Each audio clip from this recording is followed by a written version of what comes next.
오늘 함께 나눌 하나님 말씀은 사무엘하 18장 31절에서 33절까지의 말씀을 함께 하십시다. 구스 사람이 이르러 고하되 내 주 왕께 보호할 소식이 있나이다. 여호와께서 오늘날 왕을 대적하던 모든 원수를 갚으셨나이다. 왕이 구스 사람에게 묻되 소년 압살롬이 잘 있느냐? 구스 사람이 대답하되 내 주 왕의 원수와 일어나서 왕을 대적하는 자들은 다 그 소년과 같이 되기를 원하나이다. 왕의 마음이 심히 아파 문으로 올라가서 우니라. 저가 올라갈 때에 말하기를 내 아들 압살롬아, 내 아들 압살롬아, 내가 너를 대신하여 죽었다면 압살롬 내 아들아 하였더라. 아멘. 저희들 예전에 많이 부르던 그 복음송 중에 왜 날 사랑하나라는 노래가 있습니다. 여러분들 혹시 많이 기억들 하실 텐데 오늘 이 찬송을 윤현철 집사님께 청해서 한번 듣도록 하겠습니다. 윤 집사님 부탁해요.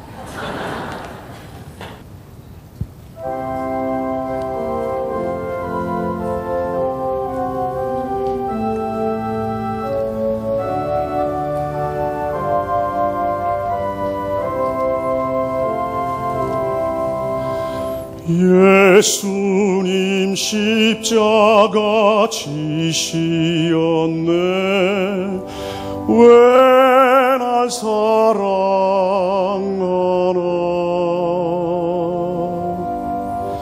겸손히 십자가 지시었네. 왜 날 사랑하나.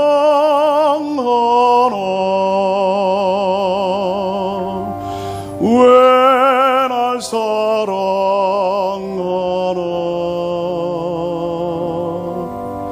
왜 날 사랑하나.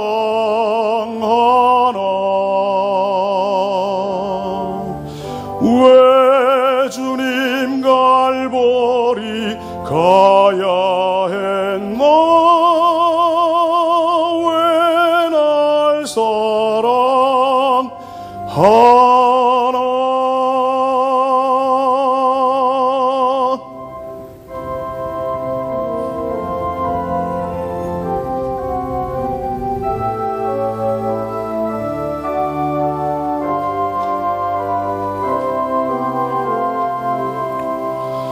손과 발 날 위해 지키셨네. 왜 날 사랑하나.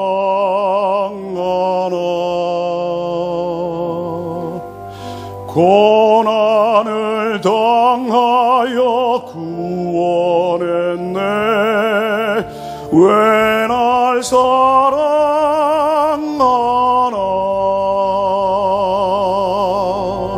왜 날 사랑하나.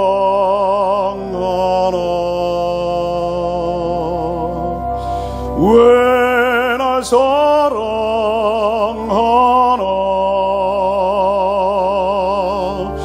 왜 주님 갈보리 가야 했나. 왜 날 사랑하나.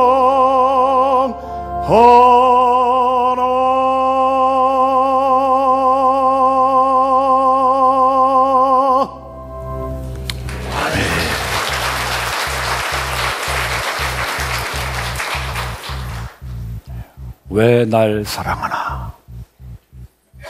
하나님이 세상을 이처럼 사랑하사 독생자를 주셨습니다. 요한복음 3장 말씀입니다. 왜 날 사랑하십니까? 우리가 아직 죄인 되었을 때 그리스도께서 우리를 위하여 죽으심으로 우리를 향한 하나님의 자기 사랑을 확증하셨습니다. 로마서 5장 말씀입니다. 왜 우리를 사랑하십니까?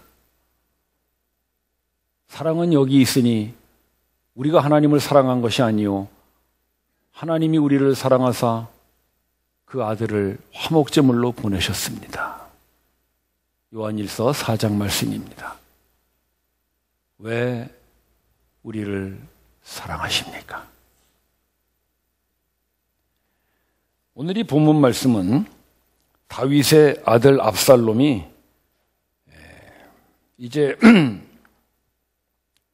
죽었는데 그 압살롬의 죽음의 소식을 듣고 비통해하는 그 아버지 다윗의 그 호소하는 장면을 담고 있는 말씀입니다. 다윗에게는 아들이 7이 있었죠.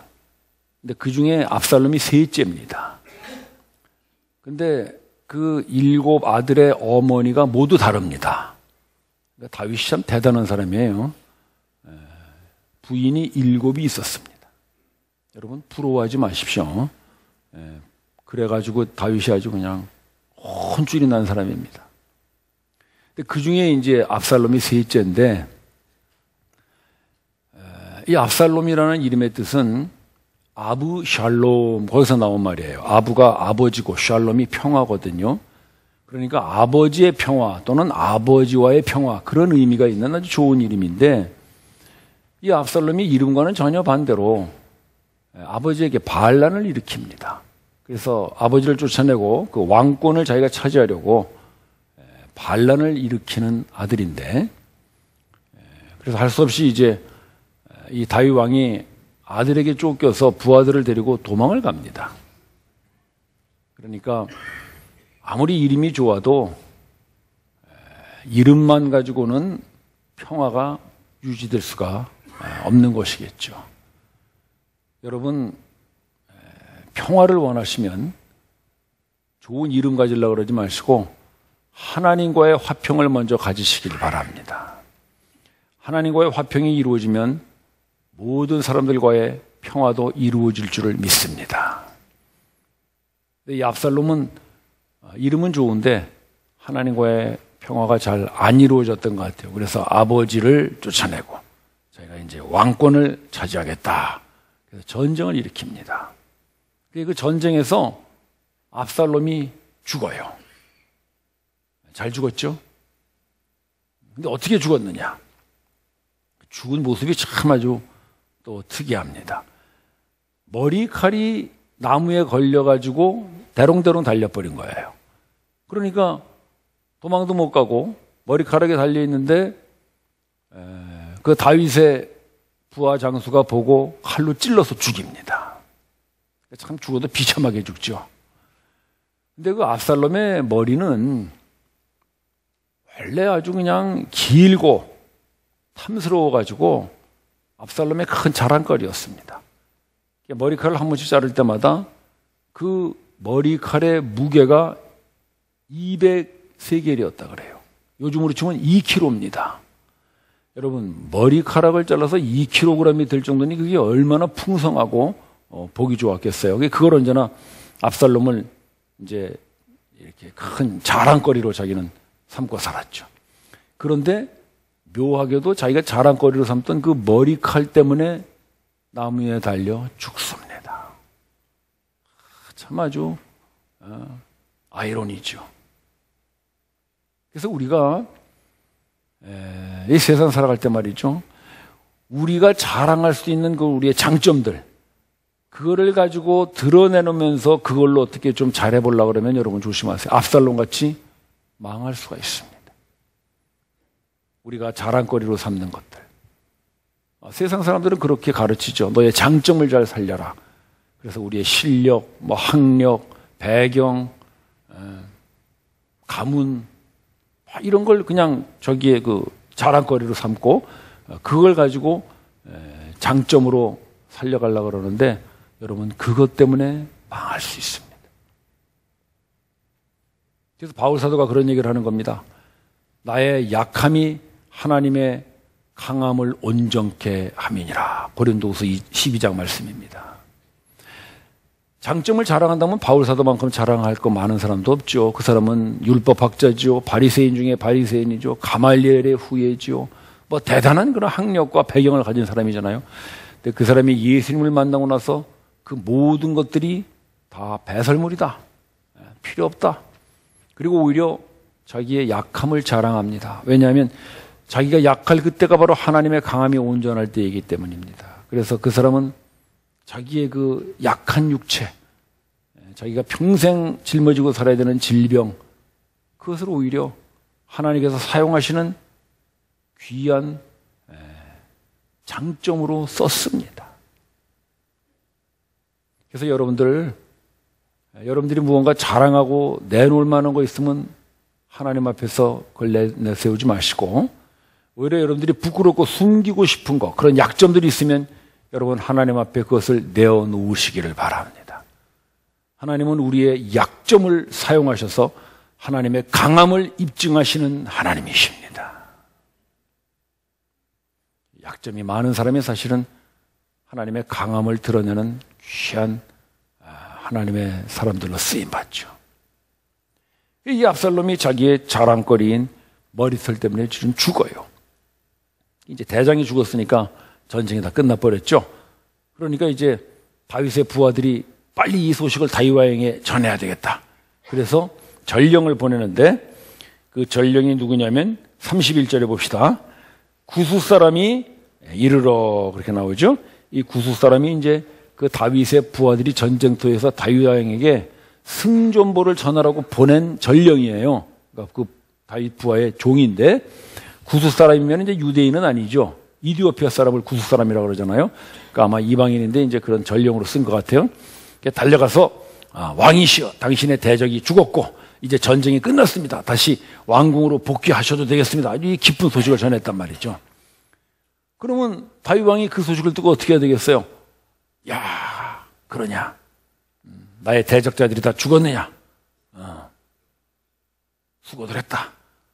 빨리 이 소식을 전 이스라엘에 전해서 우리 백성들이 동요하지 않도록 해라. 이렇게 무언가 좀 왕답게 다 얘기를 해야 이게 맞지 않겠어요?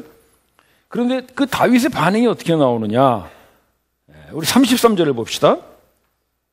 다윗이 그 얘기를 듣고 마음이 심히 아파. 전쟁에 이겼다는데 오히려 마음이 심히 아파. 울면서 뭐라 그럽니까? 내 아들 압살롬아, 내 아들 압살롬아 하고 죽은 압살롬의 이름을 부릅니다. 압살롬이 누굽니까? 아버지 다윗을 쫓아내고 왕권을 차지하겠다고 반란을 일으킨 그 아버지의 대적자거든요. 그런데 그 대적자가 죽었는데 오히려 다윗은 내 아들 압살롬아 하면서 그의 죽음을 슬퍼하고 있습니다. 왜 그랬을까요? 그 위에 32절도 마저 보실까요? 32절에 보시면 그 전령이 와서 그런 소식을 전했을 때 다윗이 소년 압살롬은 어떻게 되었느냐고 압살롬의 안부를 물어요. 그런데 소년 압살롬이라 그래요. 압살롬은 소년이 아니죠. 이미 결혼해서 뭐 자식 다 나온 성인인데, 근데 다윗은 소년 압살롬이라고 부릅니다. 왜 그럴까요? 아버지에게는 아무리 아들이 나이가 들어도 여전히 소년이죠. 이 소년이라는 말 속에는 다윗이 압살롬을 아직도 그렇게 아들로 생각하고 있다는 그 아버지의 애틋한 마음을 보여주는 것입니다. 우리도 그렇잖아요. 그 80 넘은 아버지가 환갑다 된 아들에게 야야 너 길 건널 때 차 조심해라, 그런 데잖아요. 그 아버지의 마음이거든요. 저도 예전에 어머니 살아계실 때 그 서울에 가서 어머니 모시고 지하철을 타면은요, 그 이제 젊은 친구들이 어머니가 나이가 드셨으니까 이렇게 자리를 양보하잖아요. 그럼 나보고 앉으래.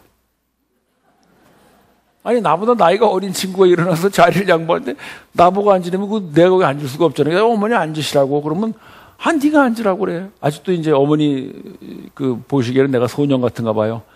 그래가지고 앉으라 그러면 앉아가지고는 또 옆에 사람하고 저리 좀 가래. 여기 앉으라고. 얘 앉아야 된다고. 아버지의 마음이죠. 이 다윗에게는 지금 왕으로서의 어떤 마음보다는 아버지의 마음이 더 강하다는 걸 보여주는 거예요. 내 아들 압살롬아, 소년 압살롬아, 이렇게 하면서 자기를 대적한 아들인데도 여전히 그 아들에 대한 애정을 보이고 있습니다. 이 전쟁을 시작할 때도 다윗이 그런 걸 보이는데 그 18장 5절에 한번 보시죠. 5절 저 앞쪽에 5절에 보시면 지금 전쟁에 나가는 자기의 부하들에게 뭐라 그러냐면요, 소년 압살롬을 너그러이 대접하라 그래요. 아니 지금 압살롬을 치러 들어가는 그 자기 부하 장수들인데 그 적의 대장을 두고 너그러이 대접하라 그러면 뭐 나가서 싸우라는 겁니까? 뭐 싸우지 말라는 겁니까? 이게 도대체 왕으로서 할 얘기입니까? 그런데 여기서도 여전히 다윗은 소년 압살롬이라고 하면서 그를 좀 봐줘라 그렇게 말합니다. 왜 그랬을까요? 다윗은 왕 이전에 아버지로서의 다윗의 마음을 보이고 있는 것입니다. 왕으로서는 결코 이렇게 말할 수 없겠죠. 그러나 다윗은 왕보다도 중요한 마음을 보이고 있는데 그게 바로 아버지로서의 마음입니다. 그러면서 드디어는 그 압살롬의 죽음의 소식을 듣고 33절 후반부에 보시면 뭐라고 그러냐면 압살롬아 내가 네 대신 죽었다면 이러고 말하고 있어요. 이거 무슨 말이겠어요? 네가 죽지 말고 내가 대신 죽었으면 좋았을 것을 그런 얘기를 하는 거죠. 지금 전쟁에 나가서 죽느냐 사느냐는 그런 판국인데 전쟁에 져도 좋다. 네가 살고 내가 죽었으면 좋겠다. 왕권 이거 다 내줘도 좋다. 네가 살고 내가 죽었으면 좋겠다. 그런 지금 아버지의 마음을 토로하고 있습니다. 성경은 왜 이렇게 다윗을 왕으로 그리질 않고 아버지로 그리고 있는 것일까요? 이것은 그 자기 아들이 원수짓을 했는데도 불구하고 그 원수된 아들에게 여전히 아버지로서의 다윗의 마음이 있다는 것을 우리들에게 보여줌으로써 원수된 아들에게 그런 아버지의 마음을 끊임없이 보이는 또 한 분의 아버지를 우리들에게 보여주기 위해서 오늘 성경이 다윗에 나타나는 아버지의 마음을 기록하고 있습니다. 그 아버지가 도대체 누구라는 것입니까? 우리 로마서 5장 말씀 한번 보고 갑시다. 로마서 5장 말씀. 네, 5장 10절 말씀인데 여러분들이 한번 읽어보시기 바랍니다. 시작.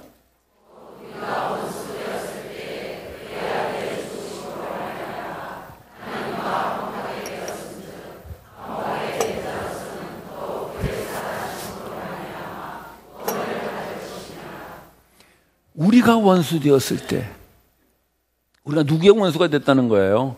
하나님 아버지의 원수가 된 거죠. 왜? 우리가 바로 하나님의 그 왕권을 차지하고 우리가 하나님 자리 되어보겠다고 일으킨 것이 바로 에덴 동산의 타락이고 반란이지 않습니까? 그래서 우리는 사실은 압살롬과 같이 그 아버지를 몰아내고 우리가 왕이 되고 하나님이 되겠다고 역적모의를 하고 그 반란을 일으킨 그 영적인 압살롬과 같은 자들이 바로 저와 여러분들입니다. 말은 좋죠. 압살롬, 아부샬롬, 아버지와의 평화라고 하면서 사실은 말로만 평화지 하나님을 몰아내고 내가 하나님 되고 왕을 몰아내고 내가 왕 되겠다고 하는 그 모든 타락한 인간들의 모습, 그것을 바로 우리가 원수되었다고 하는 거예요. 근데 우리가 그렇게 아버지를 향하여 원수된 아들들인데도 불구하고 하나님께서는 마치 다윗의 마음과 같이 내가 네 대신 죽었다면 좋았을 것을. 여러분, 다윗은 그 말은 했지만 실제로 죽지는 않았죠. 압살롬이 이미 죽어버렸으니까. 그래서 내가 네 대신 죽었으면 좋았을 것이라고 그 아버지의 마음을 토로하고 있지만 실제로 내가 그 원수된 아들 대신 죽어버린 아버지가 바로 하나님이신 줄을 여러분 믿으십시오. 그래서 바로 그 아버지 하나님이 인간 예수의 몸으로 이 땅에 오셔서 내가 네 대신 죽었으면 좋았을 것을 하고 원수된 그 아들들을 위하여 대신 나무에 달려 죽으신 사건이 바로 성자 하나님의 십자가의 사건입니다.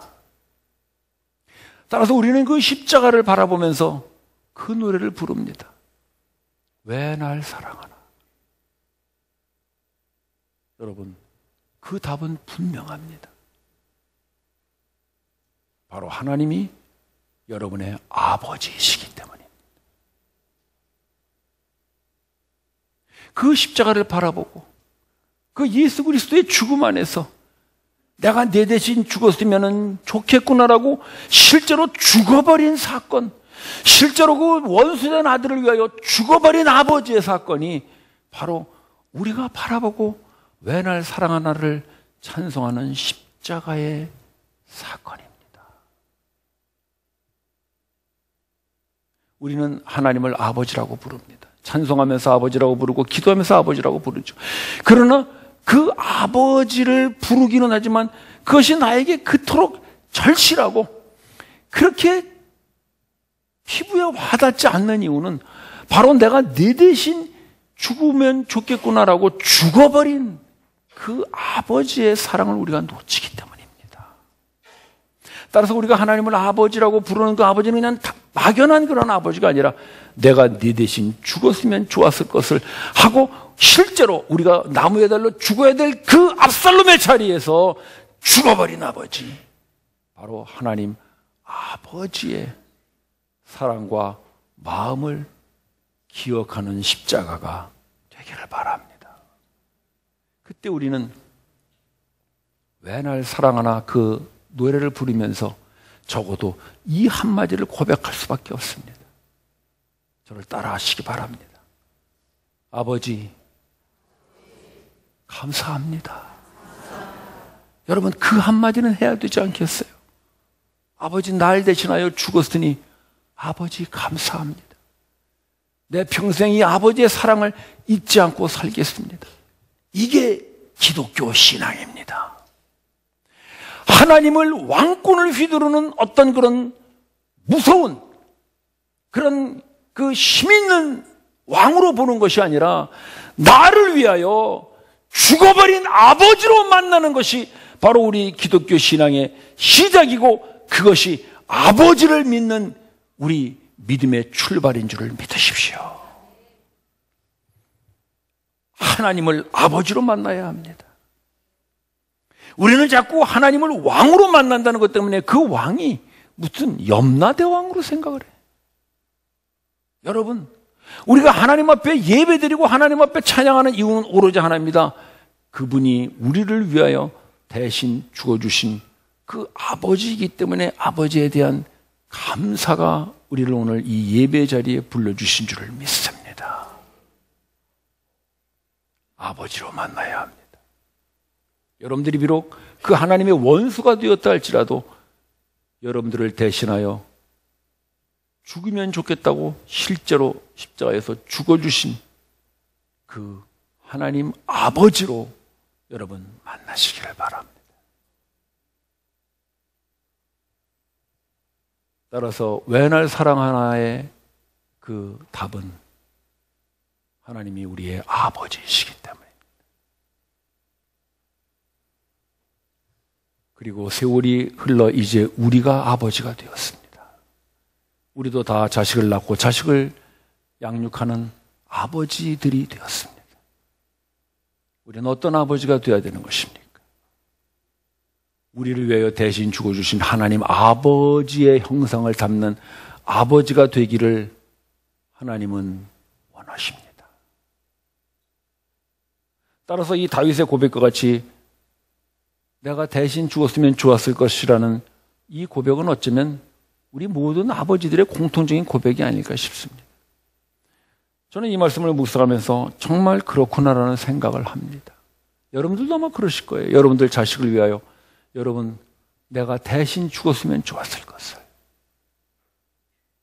우리 아이들 어렸을 때 병원에 가서 주사 맞고 막 고통스러워서 울면은 우리 아버지들이 그러죠. 내가 대신 주사를 맞을 수만 있다면, 내가 대신 고통할 수만 있다면. 그게 모든 우리 아버지의 마음 아니겠습니까? 따라서 우리 속에는 아버지의 형상을 닮아가는 그런 아버지의 마음이 있습니다. 그렇다면 말입니다. 우리가 정말 그 하나님 아버지의 형상을 닮아가는 것은 아버지의 마음들이 있다면, 그래서 우리 자식들을 향해서 내가 대신 죽으면 좋았을 것이라고 그렇게 말하는 아버지의 마음이 있다면, 죽을 것까지는 없지만 우리의 자녀들을 위해서 하루 1시간 기도는 할 수 있지 않겠습니까?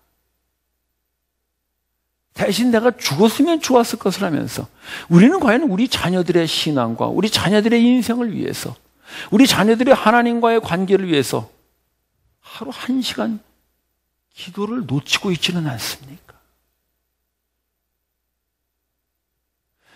대신 내가 죽었으면 좋았을 것이라는 것이 아버지의 마음일진데, 그 자식을 위해서는 내 모든 것을 다 바쳐도 아깝지 않다고 하는 것이 아버지의 마음일진데, 그 아이들이 살아가는데 정말 필요하고 소중한 성경을 전해주지 않고 믿음을 전해주지 않고 있다면, 대신 내가 죽었으면 좋아할 것이라는 그 말은 도대체 무슨 의미가 있겠습니까?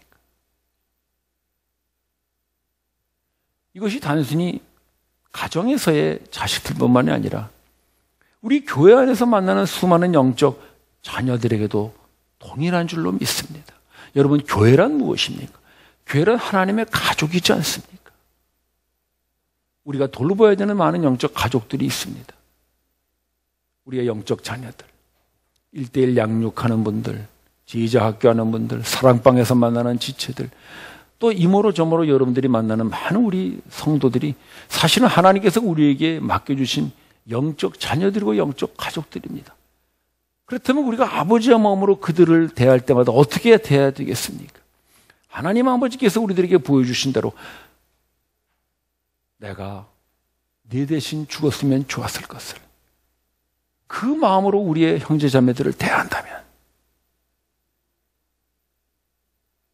우리는 그들의 아픔과 그들의 고통에 얼마든지 참여하고자 하는 마음이 있을 것입니다. 형제자매 여러분, 여러분 옆에 계신 분이 지금 어떤 아픔을 가지고 있는지 아십니까? 우리 위해서 어떤 분이 며칠 전에 수술을 받았고 며칠 전에 병원에 입원했는지 여러분들은 아십니까? 내가 네 대신 죽었으면 좋았을 것을, 그 아버지의 마음으로 우리에게 맡겨주신 영적 가족들, 영적 자녀들을 돌본다면 우리는 그들을 위하여 죽지는 않더라도 따뜻한 말 한마디, 위로의 말 한마디, 찾아가주는 따뜻한 그 손길 한 번 전하지 않을 수 있겠느냐 이것입니다. 그게 교회이지 않겠습니까? 교회뿐만 아니라 우리가 살아가는 세상에서 만나는 수많은 이웃들이 그렇습니다. 하나님은 왜 우리를 그 동네에 살게 하셨을까요? 하나님은 왜 우리를 그 직장에 보내셨을까요? 우리가 만나는 많은 사람들, 그 사람들이 어쩌면 하나님께서 우리들에게 맡겨주시는 영적 자녀들이며 영적 가족들이 아니겠습니까? 만약에 우리 이웃 집사람이 우리에게 그런 영적 자녀라면 우리가 그들을 대할 때 내가 네 대신 죽었으면 좋았을 것을 그 마음으로 그들을 대한다면 우리는 적어도 뉴스에 나오는 그런 층간소음 때문에 올라가서 싸우고 다투지는 않을 것입니다. 주차 문제를 가지고 왜 우리 집 앞에 그 차를 댔느냐, 그렇게 싸우지는 않을 것입니다. 하나님은 원수된 우리를 위하여 대신 죽으셨습니다. 그래서 아버지의 마음이 무언가를 우리들에게 보여주셨습니다. 우리는 그 아버지의 마음이 담겨있는 예수 그리스도의 십자가를 바라보며 그 찬송을 부릅니다. 왜 날 사랑하나. 이제 그 답을 우리가 우리의 자녀들에게, 우리 교회 지체들에게, 우리의 이웃들에게 돌려주어야 할 때가 되었다고 믿습니다. 내가 네 대신 죽었다면 좋았을 것을, 그것이 아버지의 마음에 담겨있는 십자가를 바라보며 왜 날 사랑하나를 부르는 우리 모두의 답이 되어서 여러분들이 이 땅에 하나님 아버지의 형상을 드러내는 그런 복된 삶들이 되시기를 축원합니다. 기도드십시다. 형제 자매 여러분, 하나님 왜 날 사랑하십니까? 아버지이시기 때문입니다. 하나님 왜 우리를 사랑하십니까? 그 아버지 하나님의 마음을 이 땅에 보이라고 우리에게 그 아버지의 마음을 느끼게 해주신 것 아니겠습니까? 아버지, 이제 내가 아버지의 마음을 따라서 나의 자녀들에게, 나의 교회 성도들에게, 나의 이웃들에게 내가 내 대신 죽었으면 좋았을 것이라고 답하는 그런 아버지의 형상을 담는 저희들이 되게 하여 주시옵소서.